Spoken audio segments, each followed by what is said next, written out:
Fundación Edelvives patrocina este espacio cultural.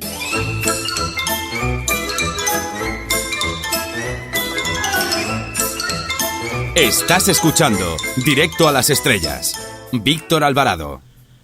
Nuestro invitado esta semana es columnista de la COPE y llega con puntualidad británica como si se tratase del mismísimo David Niven en la Vuelta al Mundo en 80 días. Se llama Antonio Rubio Plo y es el autor de Las aventuras de la inteligencia, viaje sentimental y espiritual por Francia e Inglaterra, editado por PPC. Buenas tardes. Buenas tardes, Víctor. ¿Qué tal? ¿Cómo estamos? Muy bien, un poco de calor, como toca en esta época, evidentemente, pero dispuesto a recomendar a algunas personas, o a muchos, todos los que quieran, emprender este viaje, que no solamente es de lector, es también incluye algunas experiencias. Sí. En primer lugar, tengo curiosidad por el apellido, Plo, porque nunca lo había escuchado. ¿Cuál es el origen de este apellido? Bueno, es un apellido aragonés. Yo soy de Zaragoza, aunque resido hace mucho tiempo en Madrid. Y bueno, no he encontrado muchos. Efectivamente, existe mucho en Cataluña y en Valencia, y algún otro sitio más probablemente Pla, pero el otro no existe. Digamos que esto me sirve un poco es un toque de distinción, ¿no? Sí. Hay unos cuantos Antonios Rubios y alguno que otro periodista con ese nombre. Sí. Y de esta forma, pues, soy diferente, ¿no? Sí. Al menos en el apellido. Bueno, yo estuve viviendo en Zaragoza durante dos temporadas porque mi padre lo destinaron allí. Tengo muchos recuerdos bonitos de esa zona, de un parque donde había bicicleta, del parque de atracciones y de cuando mis padres me llevaban a darle un beso a la Virgen del Pilar. Así que mi recuerdo de ese lugar es muy bonito. También tengo un recuerdo muy curioso porque allí encendían la radio o ponía la televisión y salía una J, a los 10 minutos otra J, cambiaba de canal y salía otra J. Ciertamente, ¿no? No hay canales de J, la verdad sea dicha, pero sí surge de vez en cuando y sobre todo en torno a las fiestas del Pilar, pues no te digo nada, lo que surge ahí de J, constantemente. ¿Y qué se esconde detrás de este atractivo libro? Bueno, pues digamos querer combinar dos cosas, ¿no? Por un lado, las propias experiencias personales de algunos viajes realizados con mi familia, con mi mujer y algunos de mis hijos, a Francia e Inglaterra en veranos pasados.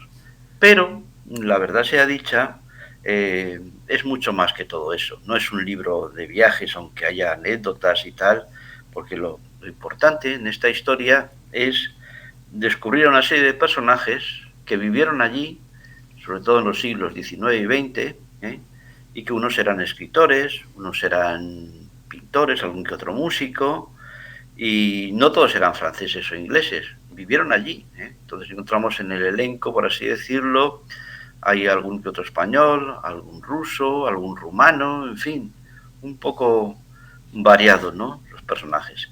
Y de alguna forma yo empiezo por el sur de Francia el recorrido, de la mano siempre de cada personaje, y lo termino en París, al que está dedicado, de los 23 capítulos, pues casi la mitad. Y a continuación doy el salto al Canal de la Mancha y unos pocos capítulos al final hablo de algunos autores, escritores, todos ellos ingleses. Bueno, el escritor John Senior creó un plan universitario basándose en el ideal de la belleza, la verdad y el bien común. Y tras comprobar la cantidad de conversiones que sufrieron multitud de estudiantes que accedieron a este plan de estudio, el rectorado de esa universidad estadounidense pues decidió suspender precisamente ese plan educativo. El caso es que me ha llamado muchísimo la atención la conversión que tuvo García Morente, que se puede entender que a través de la belleza o de una experiencia espiritual realmente llamativa. Sí, Manuel García Morente, París, 1937, un hombre que ha escapado de la guerra civil, que a pesar de estar en el bando republicano oficialmente, porque aunque él era liberal, no era marxista ni nada por el estilo, sí, pues se sentía amenazado, ¿no? Y entonces tuvo que escapar esperando que su familia pudiera reunirse con él. En París, centro y destino de tantos exiliados en todas las épocas. Y allí precisamente, lo relato en uno de los capítulos, es para leerlo, no hay palabras para definirlo, cómo él siente muy cerca la presencia de Cristo, él que ha sido siempre un agnóstico, después de haber escuchado la radio, debió ser la emisora estatal, que existe todavía, claro, Radio Francia, que emitía aquella noche programas de música clásica. Interpretó varias obras y a partir de ahí cito las obras que son y trato de meterme un poco en el espíritu del personaje cuando esa noche, solo en su apartamento, y muy preocupado por su propia situación, pues va escuchando primero la pavana para una infanta difunta de Ravel, va escuchando fragmentos de una sinfonía de César Franck y al final, cuando escucha, aunque no termina de hacerlo, el oratorio La infancia de Cristo de Berlioz, es cuando siente una presencia en su habitación, ¿no? Y cree que él está ahí, Cristo está ahí, ¿no? Es para leerlo, ¿no? Es una experiencia extraordinaria que él recogió precisamente en un pequeño folleto, porque no es mucho más extenso, titulado El hecho extraordinario, que se publicó después de su muerte, porque él falleció a los 5 años, ya de vuelta en España, e incluso de ser un filósofo más bien agnóstico, un tanto kantiano también, pues pasó a ser sacerdote en los últimos años de su vida, curiosamente, ¿no? Sí, sí. Él era viudo, tenía su familia, sus hijas, pero era viudo. Bueno, pues la verdad que lo que nos cuenta es muy bonito y mientras preparábamos la entrevista quedamos en que íbamos a hablar de Marcel Proust, que también tiene que ver mucho con el tema de la belleza, porque hay varios testimonios de personas que entrando en alguna catedral o entrando en alguna iglesia han sentido esa llamada a través de esa belleza, a veces gótica, a veces románica, otras veces renacentista, pero ese encuentro con Dios precisamente dentro de una iglesia también es bonito, porque si la iglesia está consagrada, pues de alguna manera es una invitación fuerte a poderte encontrar con el Señor. Sí, en los personajes de este libro no puede decirse que sea un libro de conversiones, porque el caso de García Morente es evidente que sí, pero en otros casos se ve que en algún momento de su vida estos personajes han estado cerca de Dios o del Dios cristiano, por lo menos. En el caso de Proust puede llamar la atención, ¿no?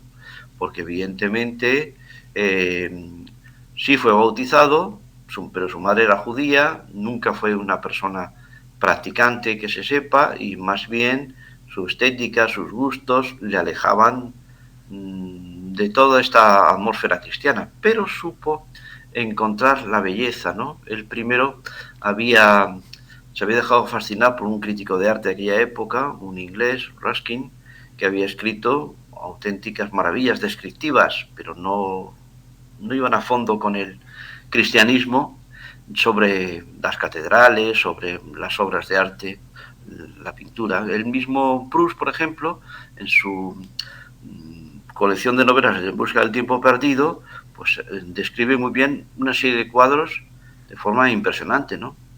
Y es el artista de un poco de la vida cotidiana. Lo que relato sobre todo en él, en este capítulo dedicado a Proust, son dos cosas. Primero, su relación con un sacerdote un poco peculiar, que se llama Arthur Mounier, que frecuentaba los salones de París, los salones literarios, los salones intelectuales, sí, y trataba a mucha gente, y se hizo amigo de Proust, y esa amistad le hizo acercarse a él en todos los sentidos. Y después, una serie de artículos que publica Proust en Le Figaro en 1905, cuando se promulga en Francia una ley que separa radicalmente a la Iglesia y al Estado, pero no solo eso, sino que además expropia a la Iglesia las propiedades que tenía la Iglesia, entre ellas las catedrales, ¿no? Sí. Entonces, Proust se muestra muy preocupado por la suerte que pueden correr las catedrales, ¿no? Y una serie de artículos lo describe muy bien, ¿no?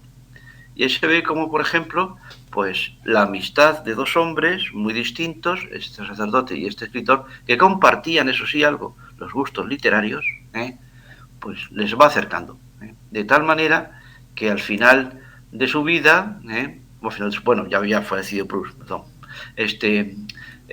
Mounier, sí, organizaba una misa de aniversario siempre por él, ¿no? Qué bonito, un detalle sí, precioso. Luego, últimamente en los medios de comunicación se suele recomendar de manera muy habitual las obras de Irene Nemirovsky. ¿Por qué ha escogido a esta mujer o cuál es la clave para entender a esta mujer y a las mujeres que ha elegido? Yo la descubrí hace bastantes años, Sí. cuando en España apenas se había traducido. Yo la leía en francés, me llamaba la atención. Había sido muy famosa en Francia en el periodo de entreguerras.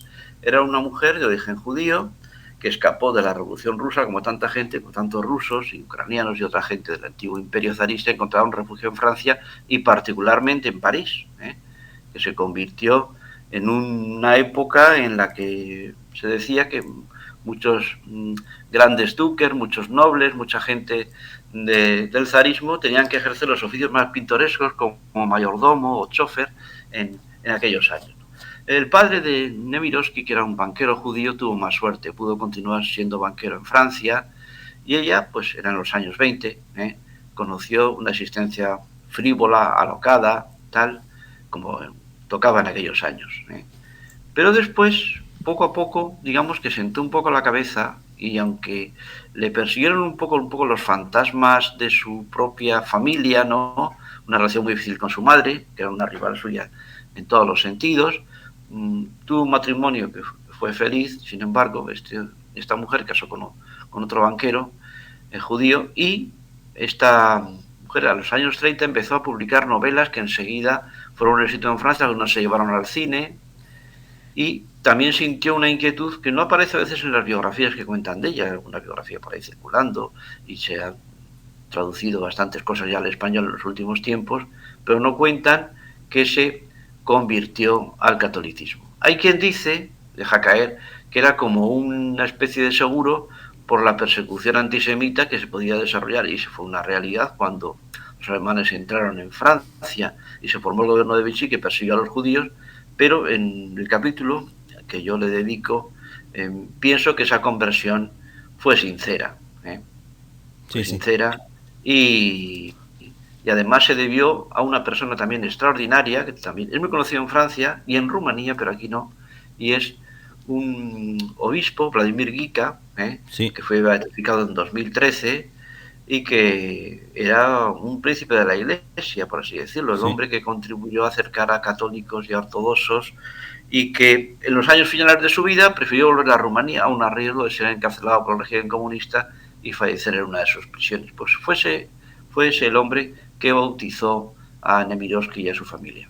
Pues en relación a ese testimonio que has contado, aquí en la biblioteca de mi padre, que es donde está el estudio, tengo un libro de Ayn Rand que se llama Los que vivimos, una escritora que sufrió una persecución parecida y que logró salir también de Rusia con la revolución comunista, y que de hecho algunas de sus obras pues han sido llevadas al cine, como en la famosa El Manantial, en la que estaba Patricia Neal y Gary Cooper.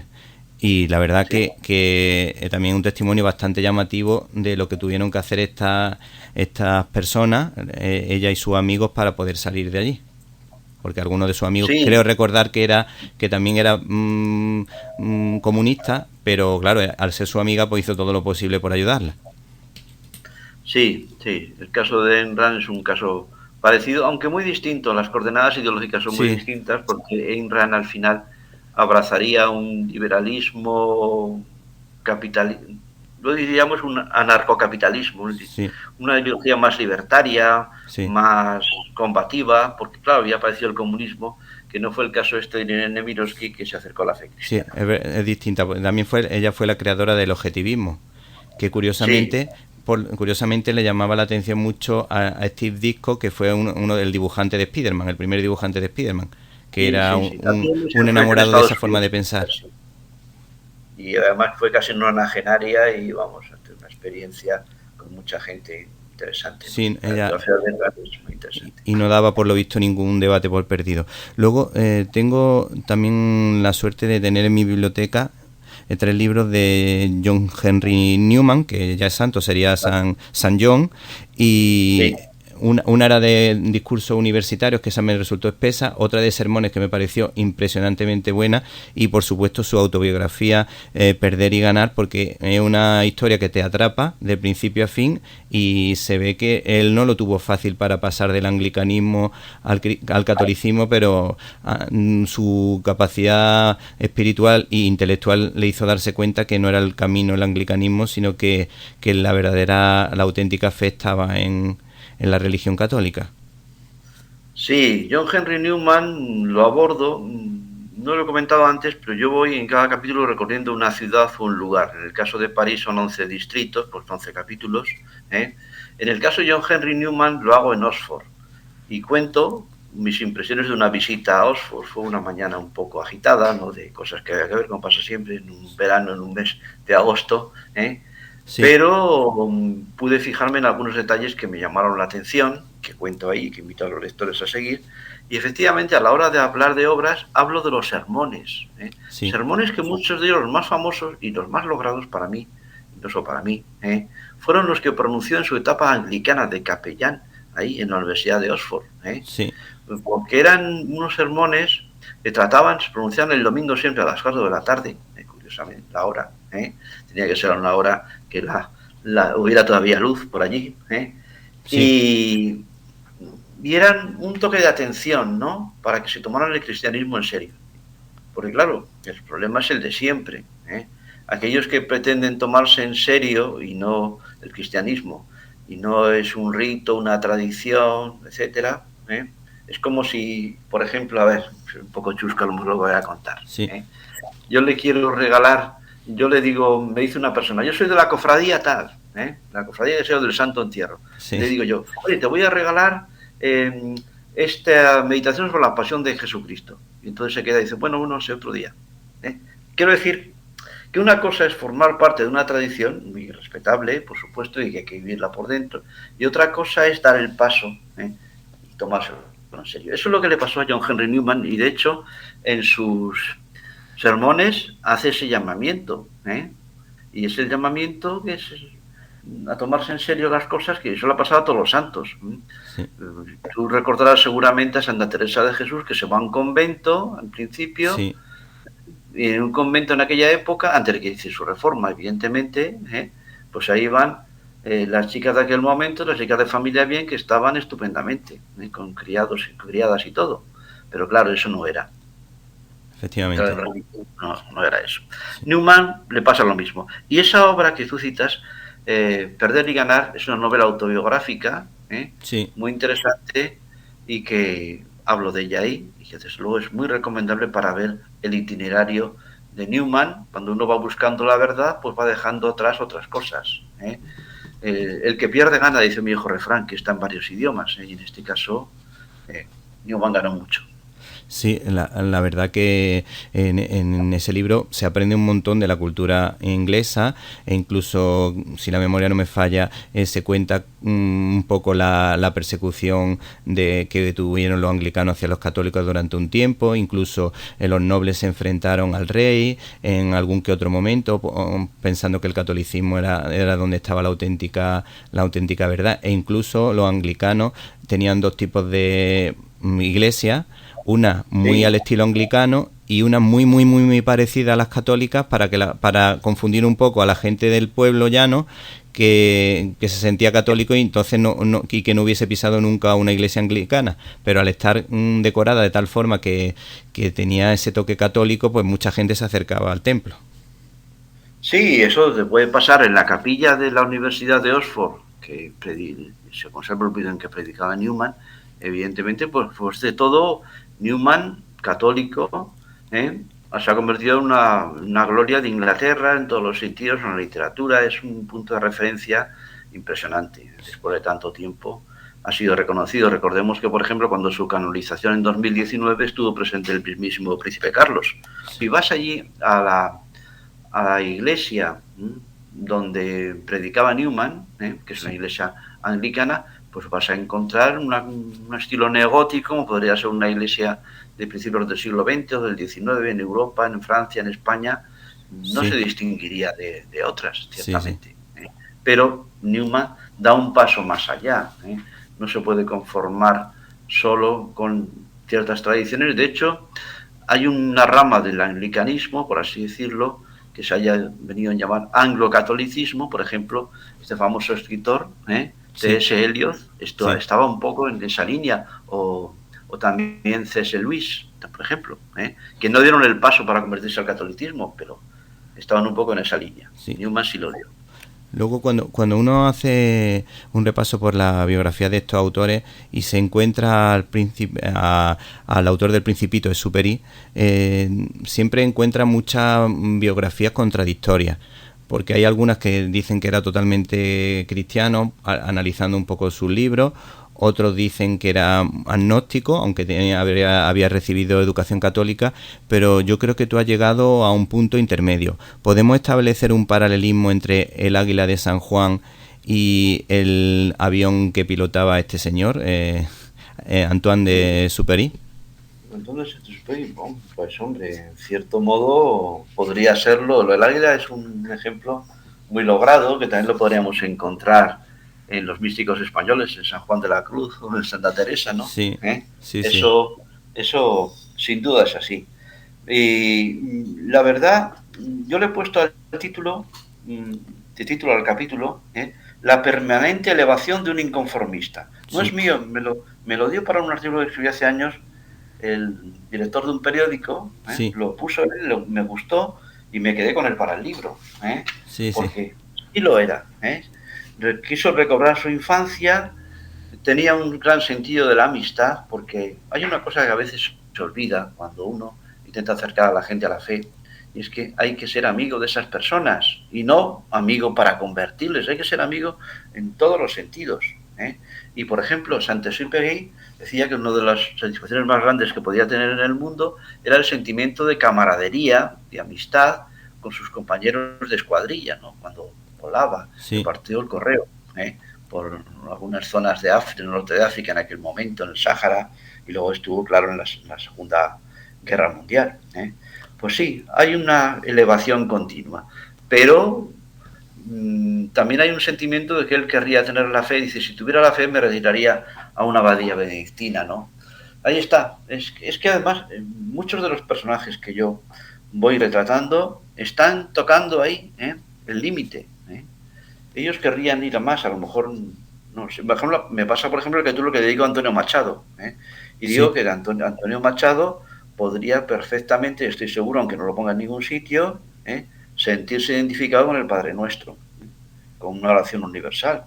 O hablo también de Goya, cuando vivió en Burdeos, y salgo al paso de esa leyenda o de esa forma de ver las cosas que tienen algunos críticos. Dice que no fue un autor religioso, que pintaba religiosidad por encargo, y yo, sin embargo, aunque no sean sus obras más importantes, veo auténtica religiosidad en obras de Goya, ¿no? Sí.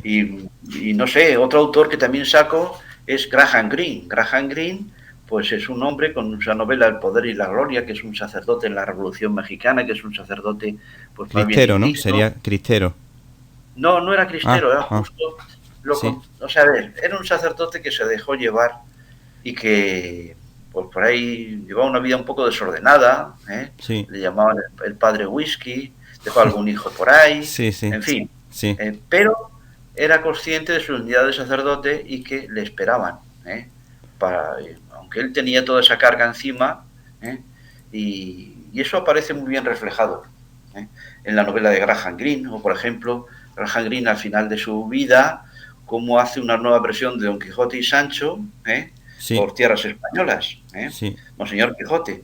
Y lo más curioso de esta historia es que conoció a un sacerdote español que se llamaba Leopoldo Durán, que le acompañó en esas correrías, y que al final, cuando él fallece en 1991, en Suiza, va a estar a su lado. Sí, es un autor que ha tenido muchas adaptaciones cinematográficas, que tiene un catolicismo un poquito amargo, porque yo me he leído al revés de la trama y me pareció que de alguna manera a él le gustaban algunas cosas del cristianismo, pero otras se las tomaba un poquito a la ligera. Claro, pero sí, es cierto lo que dices. Sí. Él vivió mucho tiempo en la Costa Azul, en Antibes exactamente, y un periodista que viajó, de estas cosas que se escriben en verano muchas veces para distraerse, ¿no? Y se publican en los periódicos, llamaba la atención que lo había visto, no sé si era en Cannes, en Niza, en una de esas ciudades de la Costa Azul, y decía que iba todos los domingos a misa. Después haría lo que fuera, pensaría lo que fuera, pero iba todos los domingos a misa. Sí, sí. Dios sabe. Sí, sí. ¿Te quería llamar la atención? Sí. Perdona que... Perdón, no. Preguntas. Me gusta dejar la libertad también un poco. Las mujeres. Sí. Y hay una mujer que no es conocida en España, en Francia un poquito más, y que fue una gran poeta o poetisa, no sé cómo se dice, porque hay gente que nos pone de acuerdo en esta calificación, sí. Y que tenía el seudónimo de Marie Noël. Marie Noël también fue una escritora que se encontró con aquel mismo sacerdote que trató a Marcel Proust, Arthur Munier, que fue el escritor el sacerdote de los salones, ¿no? Sí. También muy pintoresco, por cierto, no voy a entrar en detalles, pero quiero contar una anécdota que refleja un poco mi forma de ver las cosas a la hora de escribir este libro, y es la siguiente. A ver, nos situamos. París, 1935, es el verano del 35, hace un calor abrasador.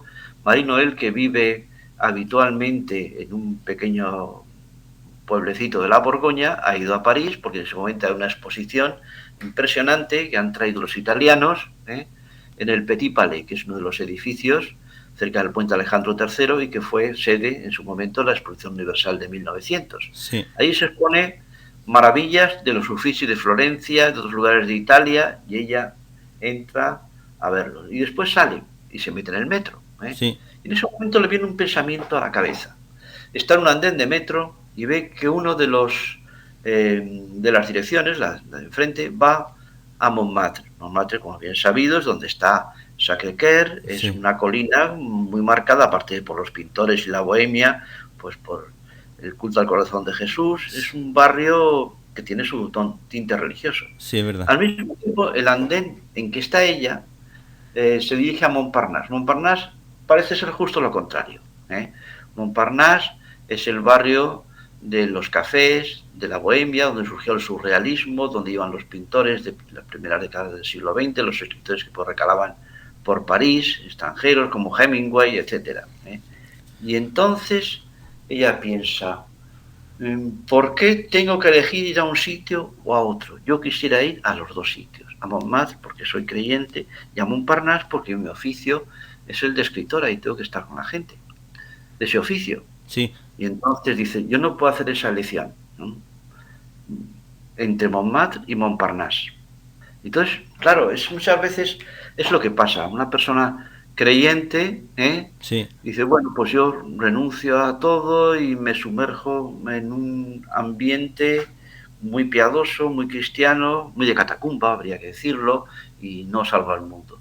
O bien, como les pasaría a otros a lo mejor, dicen, me dejo fascinar por las luces del éxito de los intelectuales, de los coloquios aquí, de las charlas, de las publicaciones y tal, y lo otro, bueno, pues de vez en cuando pues voy a misa, no sé qué, hago mis prácticas, y Marie Noël se da cuenta de que ella no quiere eso, quiere una unidad de vida, por así decirlo, ¿no? Y es lo que va a practicar toda su vida, o sea, van a ser amigos suyos, poetas y escritores. Algún poeta comunista de aquella época, Luis Aragon, le pone como una de las mejores poetisas de Francia. Henri de Monterland, que era otro escritor famoso de aquel momento, también elogia mucho sus versos, y Henri de Monterland pues era precisamente todo lo contrario de lo que ella podía significar. Sí. Hay un consejo, y con esto termino de hablar de Marie Noël, que le da el sacerdote Munier, que es el siguiente. Ella tiene mucho miedo, mucha vergüenza, mucha timidez, quiero decir, de ir a un coloquio que se celebra todos los veranos en una antigua abadía y que van a ir intelectuales de todo tipo. Y ella quiere hablar de poesía religiosa, ¿no? Sí, sí. Y dice, no sé qué pensarán de mí y tal. Dice, tú estás mejor preparada, le dice el sacerdote, que todos ellos, puedes hacerlo muy bien, tienes que estar allí. Sí. Es eso. Sí, sí. La elección de una cosa y otra, ella no quiere hacerla, no quiere hacer dos mundos radicales, dos mundos separados. Sí, y bueno, pues finalmente para ir terminando, porque ya nos queda poco tiempo, en esta ocasión te pido brevedad. Si vamos a buen ritmo y vamos bien. el último regalo así importante de Reyes que me han hecho a mí, que me hizo bastante ilusión, fue las obras completas del Padre Brown de Chesterton. Chesterton para mí es un autor que cuando lee alguno de sus artículos es complicado, o sea, lo tienes que leer varias veces y tiene muchísima agudeza.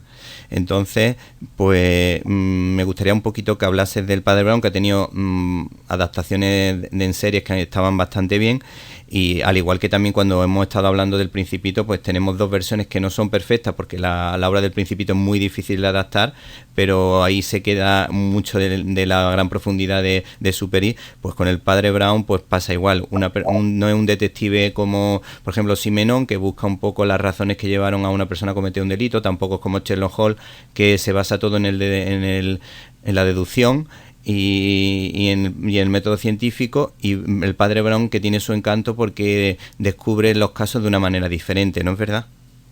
Sí, sabes, tú que entiendes bastante de cine y de adaptaciones,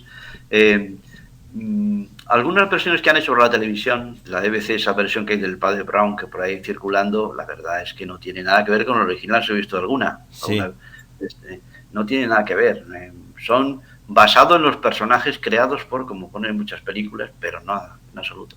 ¿Sabes quién se parece más al Padre Brown? En cierto modo, sí, también es una película italiana, la serie del detective, sacerdote Don Mateo, que hacía Terence Hill. Sí. Sí, parece un poquito más al Padre Brown, creo que está inspirado, sí, porque va descubriendo todo y al final al culpable le sitúa, le lleva a reflexionar sobre lo que ha hecho. El Padre Brown es un poco así también. Sí. El Padre Brown intenta atraer a ese culpable, no le descalifica, tienen también sus indicios, por supuesto, que va mirando esto, lo otro, sí, pero le pone antes la situación, y el Padre Brown pues sabe hacerlo.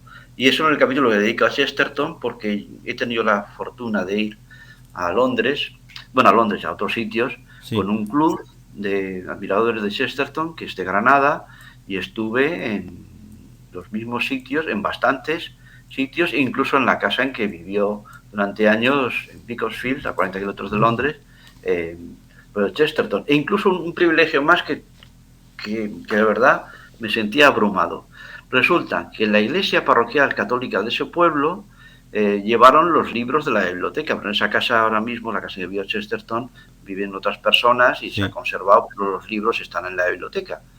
Y como resulta que el párroco estaba de vacaciones y había quedado un vicario y tal, pues no dejó pasar. Yo creo que si está el párroco no nos deja pasar, y estuve hojeando los libros en las manos del manos propio. de las personas que tenía, y leía Chesterton, Walter Scott, Shakespeare, y me emocionó un poco. Sí. Bueno. Sí. Bueno, yo que cuando me leo una historia del Padre Brown, la clave para mí es la del tirón, porque como tú te la leas en dos capítulos distintos, en dos momentos distintos del día, se te pueden olvidar las claves, porque tiene un estilo tan peculiar que necesita eso. Entonces, cuando yo siempre aconsejo que quien se acerque a una historia del Padre Brown, son 20 folios, pero se lo tiene que leer del tirón, si no, no va a entender la historia. Claro que no va a entender nada, sí, efectivamente. Sí. Y además, pues es que, él, digamos que Chesterton juega en muchas de sus obras y sus artículos a ser un detective. Le encantaba todo lo que era la novela policíaca y todo eso. Y en su estilo hay un poco de eso, ¿no? Las paradojas van ahí. Y también alguien diría que es una especie de espadachín ahí que está buscando el punto donde poner ahí el acero, ¿no? Sí. Bueno, pues Antonio Rubio Plo, nos ha encantado tu libro, Las aventuras de la inteligencia, viaje sentimental y espiritual por Francia e Inglaterra, editado por PPC. Muchísimas gracias. Muchísimas gracias, Víctor. Si te gustó esta entrevista o este podcast, quizá puedas recomendárselo a un amigo. Te lo agradeceríamos con toda el alma.